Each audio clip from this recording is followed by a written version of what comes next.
the wrong way with the wrong intentions, I say quiet hiring is not going to work. And when I reflect back, I felt like, you know what, that was a wage theft. Why do you need to come back, right? Micromanagers are like, I need to literally watch. You got to understand the environment and see if there's something you can do, self-reflect. So by 90 days, I figured it out, self-reflected, what's working, what's not working. And the reality was completely different. If you Google whitening resume, a lot of people are concerned about it. If you want extra from me, what's in for me? I'm going to go somewhere that I am celebrated.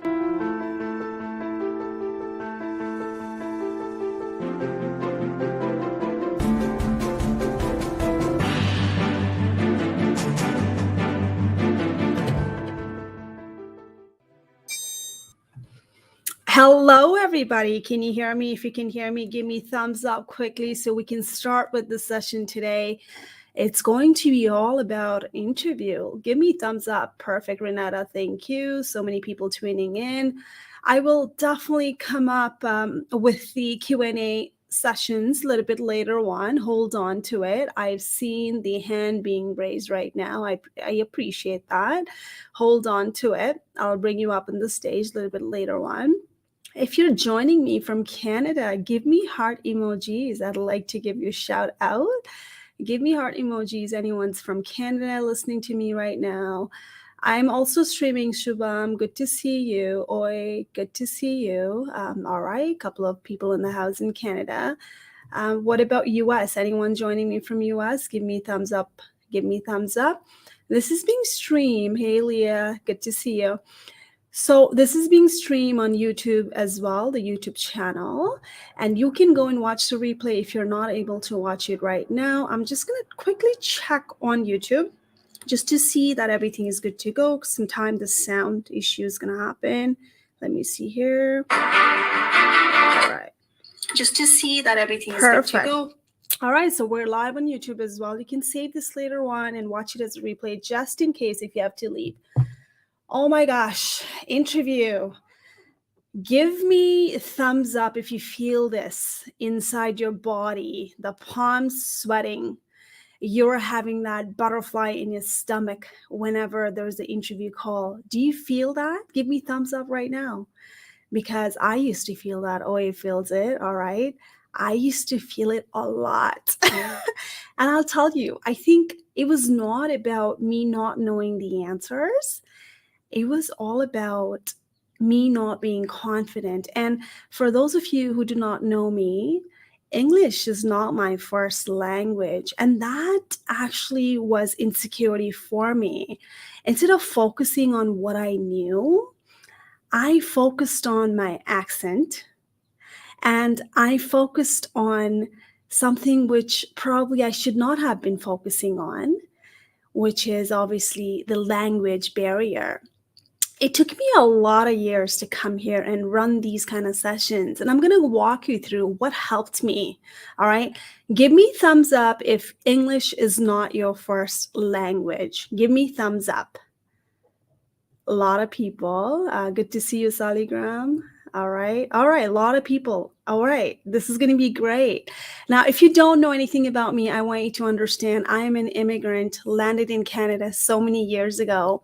I still consider myself as a newcomer. I would never get over that, right? I'm a proud immigrant in Canada.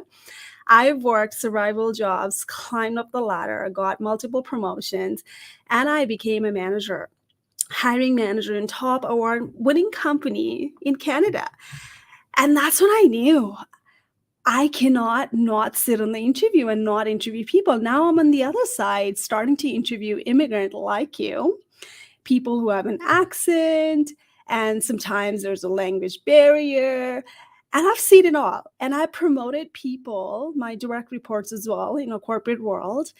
And a majority of my team members, direct reports, employee were newcomers, immigrants, and people born in here as well. And there's two differences that I've noticed. People who are born in here, whose language is not the, English is not the first language for them, versus the people whose English is the first language. And just the confidence I saw it, because we as an immigrant newcomer, if you're a newcomer in the house, give me thumbs up. I'd like to give you a shout out as well, because it's going to be difficult, right? But it's not going to be that difficult that you're not able to bounce back. Roshan, good to see you. All right, Himansu, Dharmesh, perfect. And you know what? Here's a challenge here right there. We focus as an immigrant and newcomer in Canada or anywhere you're moving, if your language is not something that they've been using in that country, I think it's all about confidence. We focus so much on things that we don't know. We forget about our strength. And today, I want you to think about this. I want you to think about language is something that we can always learn it by practicing it.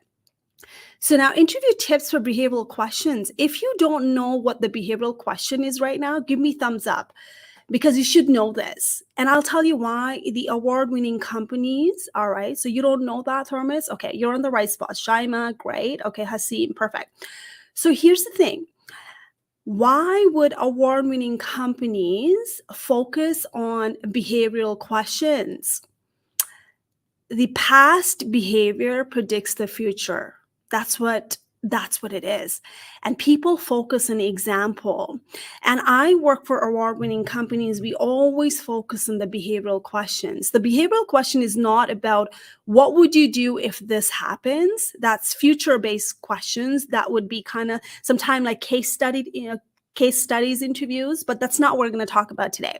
We're going to focus about what have you done in the past that you can highlight it, and what kind of pain you're going to be solving here by using the similar strategies if you get hired. And that's exactly what the hiring managers are looking for. And there's a different format out there. Do you know the STAR format? If you know the STAR format, give me thumbs up. You've heard about it. Give me thumbs up. It's quite popular. All right, Nidhi. Good to see that. Roberto. All right, Zakshan. Okay, Subham. All right. I don't want to talk about STAR format, because I believe that STAR format lacks some kind of accountability on your part. So I'm going to talk about the program that I teach in my interview prep, which is the CARL format. So CAR with the L, CARL. And I have a blog for you as well. You can go and read it later on with the samples as well. And there's a lot of YouTube videos on my Teach and Do channel. If you have not subscribed to my Teach and Do YouTube channel, please go ahead and do that, because I do this live. And if you're not able to catch it, audio lives are not recorded, you can go and watch it on YouTube later on. Especially if you're struggling with the interview, go to the playlist on interview sections, and then you can go and come up with all the examples that I'm giving it to you, such as like, what is your weakness? How do you handle conflict? What are your strengths? And I'm going to go through a couple of common questions. Before I start, I want to tell you that there's a download free resources that you can go and download online, which is under Teach and Do free resources, teachanddo.com. Go to free resources, and there's the common interview questions. I had interviewed one of the hiring manager director, and me and her came up with the common interview questions, and she provided the answer. So that's coming directly from the hiring manager. Go ahead and download that. And if you don't have that right now, send me a DM and I'll send you the link as well. So go to teachanddo.com, again, free resources. And when you go down there, it would say common interview questions. That's yours. You got to know the common interview questions. Today, I'm going to talk about the CARL interview framework that I teach my client who've landed in top companies like Amazon, Microsoft, like top banks and government sector, like, so name it. And if you go onto my profile, actually, I posted a couple of accomplishment the newcomer actually went through, and they talked about it. In my YouTube as well, I have a testimonials, and these are the clients who are using the similar technique in landing multiple offers. Would you people would tell me that I'm probably lying, but would you believe me that the newcomer never got hired, but for a couple of months, couple of years, but once they took the interview course with me, they got 6-figure. You have that right now on my post. You can see it. People miss that opportunity. your resume might be very good, doesn't matter. When you're sitting down and then talking about yourself, if you're not able to relate to the hiring manager's need, you're not going to get hired. And this is where a lot of immigrant and newcomer suffer. They provide the irrelevant information because they're not focused on the framework. And that happens to me sometimes. And we're at the end of the day, we're human. If we don't have a framework, we're going to ramble a lot. We're going to provide unnecessary information. Our brain's going to wander. So this is why I teach the framework in interview coaching. And my clients totally nail it because now they have the example and then now they have a framework. So let's go about like the CAR framework. So before I do that, are you ready? Give me thumbs up. Give me thumbs up if you're ready to hear CAR framework. And I have tons of example on my blog as well, on YouTube as well. Perfect, Meaty. Good to hear that. Awesome. C could be used for challenge or story, the contest. Now, here's the two thing, how you're going to differentiate yourself. You know, there is tell me about your weakness. I bet some of you would just go like, this is my weakness. I'm a perfectionist. I have a hard time saying no. And this is it. How many of you stop right there? Tell me, if someone's going to ask you an interview right now and say, can you tell us about your weakness? How many of you just go, this is my weakness, and that's it? You just stop there. Give me heart emojis if you're doing that right now, or if you've ever done that in the past. And this is the problem right there. And how you're going to stand out would be by using the framework I'm going to share with you today. And I have example on Carl as well on a blog. I'm not going to go through the detail, but I'm going to give you the framework. If you want to read more, go and watch my YouTube and the blog that I wrote about it with a sample. Now, the weakness is something people are going to go, oh, this is my weakness. I'm a perfectionist and I can't say no. You know what? As a hiring manager, you're talking to the hiring manager like me, who've seen it all, who've heard it all. I've done so much interviews. I know it's bullshit. Let's put it that way. I really want to know your weakness, not to weed you out, but you're talking to the type of manager probably who really want to help you. Let's say you're really afraid of presentations, public speaking. You know, I really want to help you later on when you get hired. So I'm aware of it and I can support you when the next promotion comes in, then you're ready. It's like a career development path planning. And I'm going to do that. Right. And that's why I want to really know. And I'm going to document it. And I would know you. And that's why I don't want to hear this nonsense. Oh, I'm a perfectionist. I have a hard time saying no. Although we all have that attitude, right? This is great, but this is not for interview. And it all depends on the type of role that you're applying for. So the weakness, let's say, I'm going to give you an example of it. If the job description says you're required to do the presentation all the time, then that's not going to be a weakness. That's a major red flag. You're going to be weeded out.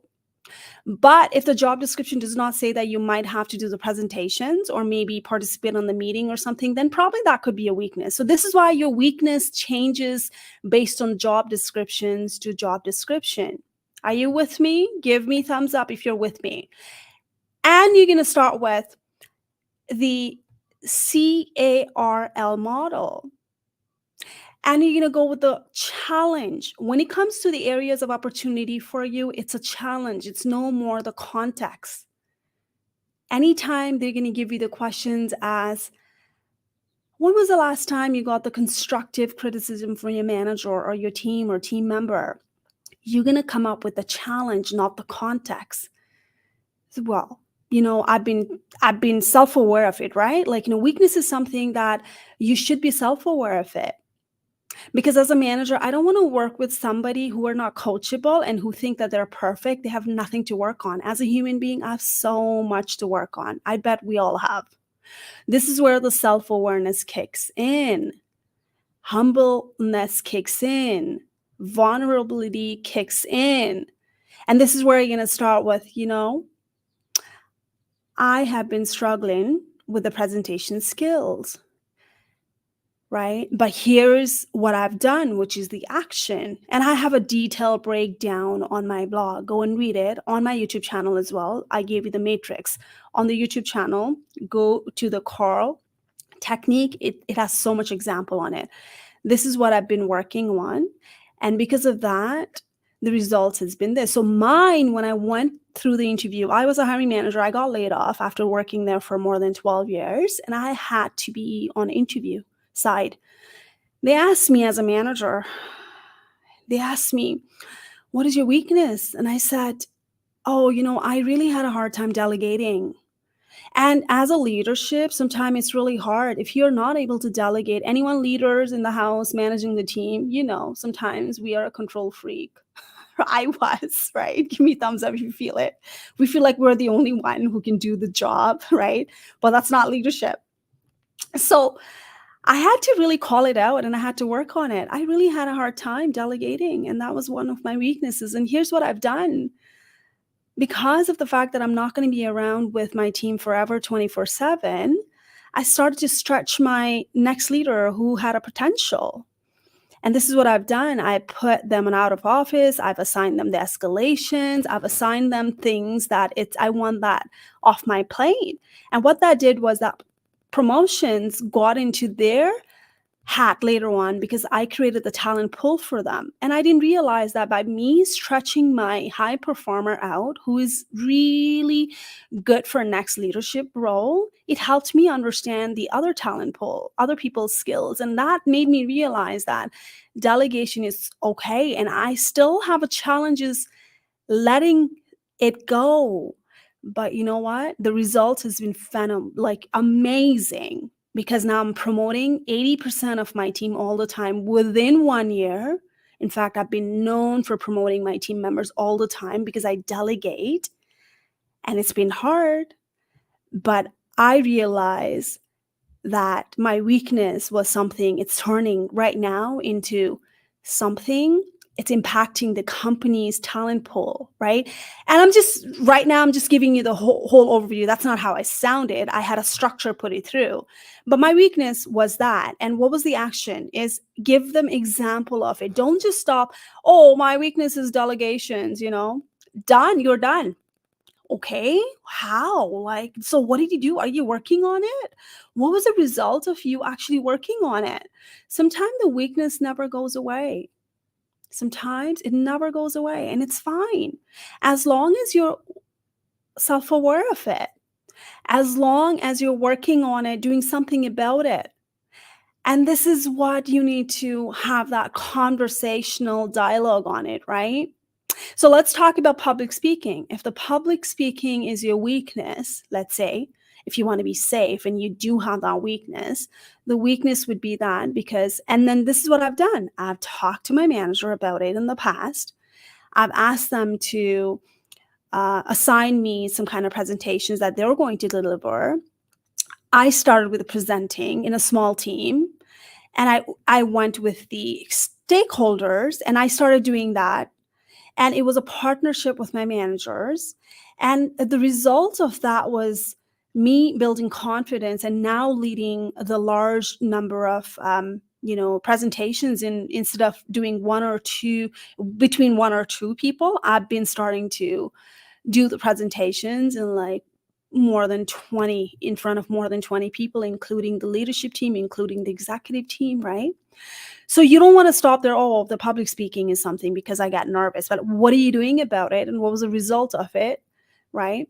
And you want to focus on that example. So C is a challenge, A is the action, result. What was the result of your weaknesses? And sometimes it could be strength later on. So I can tell you public speaking was my weakness when I started.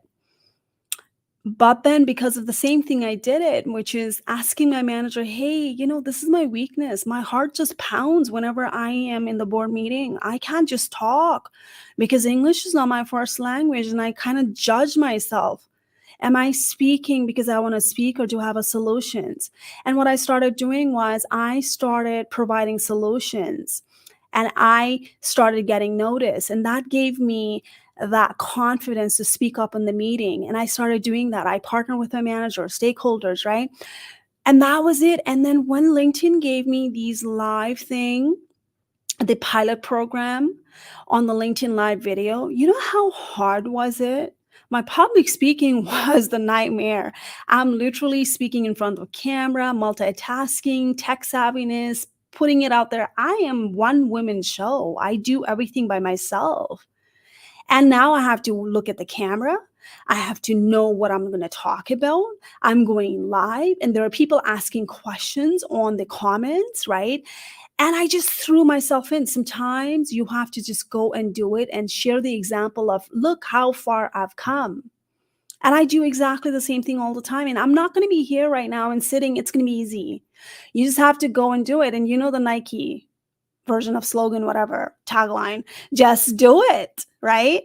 And the interview is something you're just going to have to do it, but you can't just do it without explaining what have you done in the past. And that's what, my friend, is all about: behavioral competencies and questions. And that's why the hiring manager wants to know what have you done and how you can fix it when the same situation happens in their team.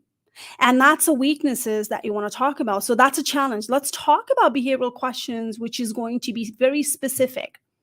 So that's going to be, can you give me an example of how you handle escalations? And that happens a lot on the customer service area, where you have to deal with the vendors, customers, or the conflict, right?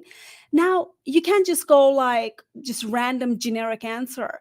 Whether they ask you the example or not, you have to go out there and give an example. I really don't care if you don't have any example. You have to have an example. If you go look at the past, write it down: 10 examples of escalations, conflict, challenges you dealt with your boss, with your team, with the customer, with the vendors. This is how you build the stories. And those are the stories. And you have to have a stories for behavioral questions. If you don't, you're going to struggle. I have a couple of clients who got hired in Amazon. And what these people do is, I had Ishra, who's on a YouTube channel as well. She talks about it. Like, if you want to work with the biggest company like that, they have panel interviews, and they would probably ask you the similar kind of questions. They have their own kind of model, which is the leadership principle that I train people on. So what they do is, they will ask you the questions, but sometimes the question could be duplicated, but you have to come up with the other example. There's going to be 5 people asking different questions in different time sets. So sometime Amazon, what they do is they do the interview rounds up to 7. I've had the client who have had 7 rounds. Why they do it is, first would be the phone screening, second would be the HR. It depends on it depends on what kind of role. And third would be a written test for you as well, because they want to be very, they don't want to be biased. So some people might have language issues, whatever. So they want people to write those as well. It would be based on behavioral. What have you done? Similar kind of questions. I had an HR manager who got hired in Amazon, and she had to do the written test. And she had to do multiple rounds as well, from line manager to like different ones, stakeholders. So these people calibrate what are the answers. And Amazon, actually, HR tells you, hey, bring different example each time, because they're going to go and calibrate. And we had that as well in the company that I worked with. I worked with the top bank, and we will go back, write everything. We used to do the STAR interview technique: situations, actions, task, and the result. Right. And we used to have a framework. We already had questions, and we had to have, okay, what was the situations? And we would write it down, me and HR. And later on, we'll calibrate with the other managers. And we'll say, oh, the person missed the actions on that one. I was kind of that manager. I would lead you on, because if you miss, I would say to you, hey, we're going to go with the STAR, and this is how it works. I want you to come up with the situations and task and the action and the result of it. And some people miss it if you're not aware of how to answer the question. And the manager's not going to, that's not the manager's or HR's responsibility to coach you there, right? Like, you're missing this, you're missing that. But I did it. I would not say it out loud, but I would say, oh, so what was the result of that? That means you're missing the result. And none of them would do it. That's not their job. Right? So you have to have a framework, and you will not get the framework if you do not practice it. And this is why building an example way before an interview, you have to have that right now on your mind. Pull it up from your brain. A lot of people, what they do is, I'll get to it when the interview comes in. No, you should have an example ready to go based on the job description you're applying for. And it's not going to be the same one, right? They might ask you the questions that you would not even heard about it before. So, but then the example would save you. You got to pick it up from your brain and go, okay, well, what are they asking? I'm going to give them the conflict. Okay. They might ask you for, can you describe me the time when you had a conflict with the vendors? Right? If you have to work with the vendors, sometime it would be, if you have to work with the vendors and internal stakeholders, they will ask you that question. Sometime you would say, and they would ask you, when was the last time you had a conflict with your manager? Who disagreed? How did he handle it? Right? You got to have all those examples ready to go, and you can take that and apply it based on, like, whatever questions they have. And this is the communications and confidence strategy, because if you don't have example, you're not going to have a confidence. And this is what I teach on my interview program, where a lot of people go, I don't have any example, but I can wing it. And no, it's not going to work. You cannot wing the interview. And the behavioral question is something you really have to think it through and plan it accordingly. Are you with me so far? Give me thumbs up if you can hear me out loud. So I don't do the STAR interview at all. I do Carl, because STAR focuses on just the task and result. The Carl focus on lessons learned. And when I did that, remember I gave you the example of weaknesses. The challenge was this. I struggled with the delegations. The action was this. This is what I did to my team member. Result was this. And the lesson learned from that was, right? Lesson learned is really important on the questions for opportunity when they're asking you for, when was the last time you were coached and you were not happy about it? When was the last time you had a conflict you were not happy about it? When was the last time you failed a deadline and what did you do about it? These are all areas of opportunity. That's when the challenge example comes in, not the context. And you have to always go back and do the self-reflections. And it's okay to own it. Yes, last time I failed on these particular deadline, and this is what happened. This is what I did to correct it. And the result of that was this. And the lesson learned from that failed project was this. And you are self-aware. And this is not going to ever happen. Never repeat it. And I learned this so much, right? Learning the lesson is the key here, because here is the thing. If you keep on doing the major mistake all the time, it's going to be a habit for you. But if you identify your mistakes and own it, be accountable for it, not try to finger point and blame other people. Oh, it was my manager. It was my team member. They sucked, right? And then you're out of that interview pool, my friend. How you answer matters as well. Take accountability sometimes, right? It was me. I failed, and this is what I did to fix it. And the lesson learned was this, and it hasn't happened. It was a great deal for me. I owned up to it, right? That's what the hiring managers are looking for. What are you going to do when things fail? What are you going to do when the mistakes happen, right? How are you going to overcome it? How are you going to fix it? Was that the lesson, or you don't even learn the lesson? Are you self-aware, right? These are the things. It's going to be tough questions. As a human being, we're never going to be accountable for, oh my God, I did this, right? We try to brush those things under the carpet.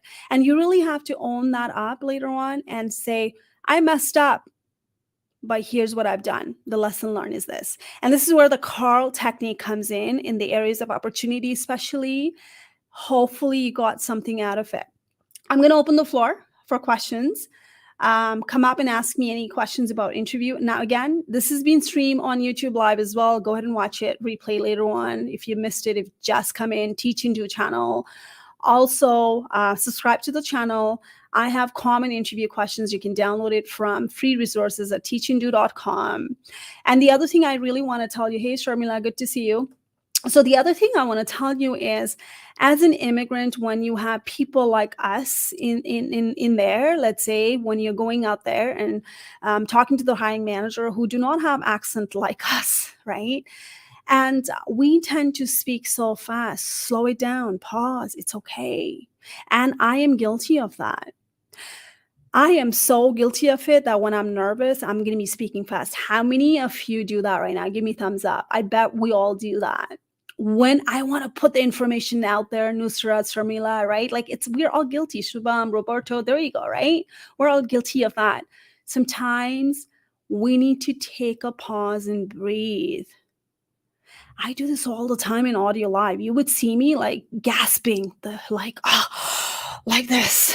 My mic picks everything. When I go watch my YouTube later on, I'm like, oh my God, I should have paused.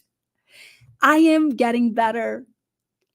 Is it where I'm like, am I there yet? No, it takes practice, especially if English is not your first language. And that happens to me a lot when medias are interviewing me, right? And I think I learn a lot when I was interviewed on TV channel and live. Like, media interviews me all the time. And I have a sticker in front of me. And I would say, slow down, breathe, pause, constantly reminding, because I want to give it out so much, because media interviews are live. You would only get like in a couple of seconds of your time. So you have to put it out there and you're rushing it. So practicing it. What are you going to talk about in advance? Practicing in front of mirror, recording yourself and timing yourself helped me out a lot. And when I'm doing the live sessions before, I remember when I used to do live session, I would tell my husband and my kids, hey, shh, quiet down. I'm going to be back in half an hour. It was always over 1 hour, sometimes even 2 hours. I could not control because people would be there asking me a lot of questions and I could not manage. And then now I know how to manage. I can cut it in half hours if I want to. I can cut it in 2 hours if I want to. So you need to practice that. What are you going to talk about on the topics, and one topic at a time. And that happens with an interview as well, right? One example, specific example at a time. Don't be rambling. And you're going to ramble if you don't have any example. To recap, have 15 examples for common interview questions. And then look at the job descriptions. And then go and give example based around that. And use the lingos that the industry uses in that company. Every company has their own internal jargon. You got to identify that from the job descriptions. How many of you go to a new company and you feel like, oh my gosh, there's so much jargon that I don't understand. They all talk in jargon in a meeting. That happens a lot. I worked in the banking industry. I came from banking industry to the other bank, and they had like so much jargon. I thought I knew it all. But no, but the job description had some kind of thing in there that I picked on it. So when I'm talking about my example, I'm introducing their word, looking at the job descriptions on it, and then talking about it. So for example, I'm going to tell you one story. So the TD has this slogan called Future Ready. And I was applying for TD. I managed team in TD as well after I got laid off from, the other company, banking industry. So when I was doing the interview, I picked up those words. Future Ready was the campaign they were going on. It was a job description. I said, tell me about yourself, right? And then I went in and I said, I'm future ready for you. Right? So I want to be fitting in. I want to be part of their team right now. I'm talking like them. And that's all you need. And you would only find those lingos if you research on the job descriptions, when you go to their mission and values. And don't forget to do that and go around on behavioral questions and then start to add it. You're looking for someone with future ready? Here I am. Let's go and talk about this, right? And have some fun thing. Move your body around, laugh, smile. Whether you're on the phone screening or inside, just have a conversations. One thing, I'm going to leave it and I'm going to open the floor. Asaf, I'm seeing you right now. I'm going to take you a little bit soon. One thing I want you to go and not be order taker. This is where people go wrong. If you're one of those who are just asking questions in the last moment, when they tell you, hey, do you have a questions? Don't be that person. You know how I did it? Hiring manager would have a time allocated. Like me as a hiring manager, I probably had a 10 question to ask each and every candidate. But the candidate who asked me and stopped me in middle, they only got probably 5 or 6 questions now, right? because now I have a time, like half an hour, 45 minutes, and I'm not going to continue with it. I have to move on to the next interview. And that's the strategy I did it for myself, where I would be asking them. So remember when they asked me about when was the last time, like, you did not meet the KPIs and stats, then I would answer based on the call format. And I would ask right after. I would say, because we're on this topic, could you help me understand what are the KPIs for this role? Who are the high performer? What are their stats like? And who are the lower performer? Right? And how do you manage a low performer? Can you share some insights? Look what I just did. I moved on to the conversation. And guess what? If I did not know the KPIs, which I should know, but you do not assume your performance would be measured the same way from the last company, because everyone has a different KPIs. What you did was understanding insider information right there on interview. If it's too late, right? And you sip in the water, have some water, take water bottle with you, take some notes with you. I did that. They gave me the KPIs, the stats. I mean, like customer engagement score would be 80%. That's how the people are going to be measured. Now I know 80% is a high performer. And I would go back, remember you said 80% is the higher stat. My record, my track record is over 85%. Here's what I've done it. And this is why I'm the right fit. There you go. Bam. You're not assuming. You're giving them the stat based on what I've done before, and you're aligned now. You're super exceeding performer there, right? What you've done here is not just sit there and just go on with the questions and answers. You saved yourself the questions. Now you understand internal process, how you are going to be measured. Now you know you're a high performer, right? And this is how you do the conversational interview. It's a two-way street. Don't wait until the last moment. And don't ask the bullshit questions. Don't ask like, oh, I don't have any questions. No, I have 20 questions to ask an interview for each and every of you. I bet you can take one from there. Go online and see it. It's on teachingyou.com blog, and 20 questions everyone should be asking based on wherever you are. The questions like, what is your plan? 30, 60 days, and 90 days plan, right? What is your onboarding process, training process, training process? Who's going to train the new hire? You're not going to say, this is the word that you avoid. What are you going to do when I get hired? No, you're going to ask like, what is the onboarding process for new hire? See how I said it? I didn't say, what do you do to me when I get hired? What are the onboarding process? Who's going to teach? How long? Who's going to mentor, right? Why was this role vacant? You are entitled to know that. I've said no to jobs where they said, there were 3 people before you. It's a really stressful job and, they are on short-term leave. I'm like, man, I'm not working there, right? So you need to know there's going to be things they're going to give it away to you. They're going to say, we promoted someone else and it's been vacant. How long it's been vacant for? Why should you be asking that question? Do you know why? They'll be like, it's been 3 months. And now, they've been looking for people like you for 3 months. And probably the job offer is going to be right away. It's coming in. And you can ask questions like, when do you need this person to start? What successful candidate to start? Now, what's going to happen? That's going to avoid the ghosting. If they did not call you, first of all, hiring manager and HR are trained. If they're trained, they know how to do the interview. They should be setting the expectation without you asking questions. They should be telling you, this is going to wrap up. I'm interviewing 20 more people by this then, we'll be in touch with you. Who's going to be in touch with you?